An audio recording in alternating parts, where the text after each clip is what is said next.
আজকে 12টা 12:30 নাগাদ আমাদের কাছে একটা ইনফরমেশন থাকে যে নতুন বাজার মার্কেট এরিয়ার মধ্যে তিনজন বাংলাদেশি মানে তিনজন লোক যাদের হাতে পায়ে কাদা লাগানো ছিল, এরকম তিনজন লোক সন্দেহমূলকভাবে তারা ঘোরাফেরা করছে। অ্যাকর্ডিংলি ইনফরমেশন পেয়ে আমাদের থানার স্টাফ ওখানে যায়, থানার অফিসার স্টাফরা ওইখানে টিএসআর জওয়ানদেরকে নিয়ে ওইখানে যায়। তারপর রেড করার পর সেই তিনজন লোককে আমরা পেয়ে নিয়ে আসি। পরবর্তীকালে ইন্টারোগেশন করার পর আর তাদের বডি সার্চ করার পর আমরা তাদের যে ব্যাগ ছিল, ব্যাগ থেকে বাংলাদেশি কারেন্সি আর কিছু ইন্ডিয়ান কারেন্সি পাই।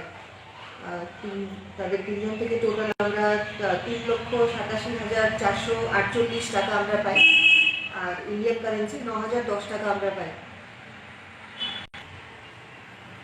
বাংলাদেশি যারা এখানে আসে কাগজপত্র ছাড়া ওরা কাদের সাহায্যে এখানে আসছে সেটা আমরা ইন্টারোগেশনের মাধ্যমে আমরা তুলে ধরার চেষ্টা করছি। আর তাদের কাছ থেকে আমরা আরও 4টে মোবাইল ফোনও সিজ করি। তো আমরা চেষ্টা করবো যে মোবাইল ফোনগুলোকে ইনভেস্টিগেশনের মাধ্যমে বের করার, যে তারা কাদের সাহায্যে বর্ডার ক্রস করে উইদাউট প্রপার ডকুমেন্টস।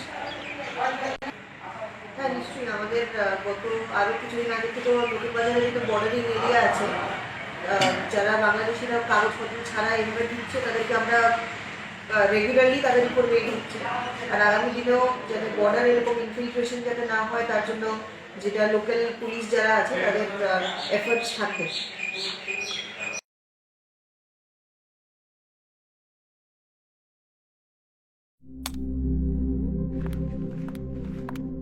রিয়া, ডাকছিলে বাবা? কতদিনের রিলেশন? বছর 5 হবে। কেন? একবার জানালি না?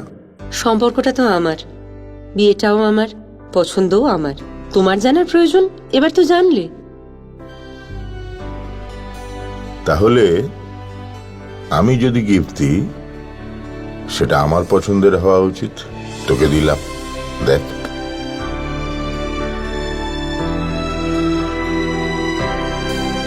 বাবা, 7 দিন ধরে অরিজিতের প্রোফাইল অবজার্ভ করছি। Good choice. তোমারও। রাধাকৃষ্ণ জুয়েলারি, ভালো লাগায় ভালোবাসায়।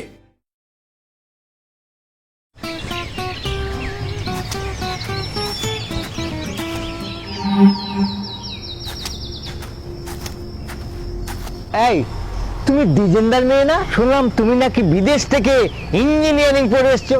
তা তোমাদের সঙ্গে যে প্রতারণা হচ্ছে সেটা বুঝতে পারছে না? আঙ্কেল, কিছু বুঝতে পারলাম না, কি বলছেন? সেদিন তোমাদের বাড়ির সামনে দিয়ে আসছিলাম, তোমাদের বাড়ির কাজ ধরেছো। তা কেমন হয়েছে দেখতে গিয়ে দেখলাম।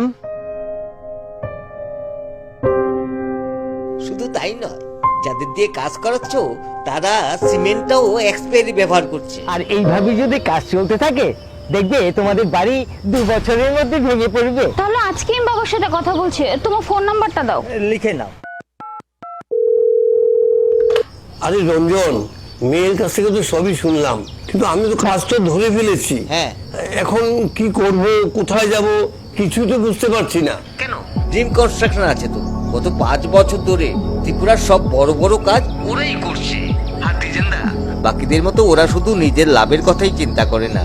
আমি ঠিকানা দিচ্ছি, তুমি আজই ওদের সঙ্গে যোগাযোগ করো। ওকে ওকে ওকে ওকে।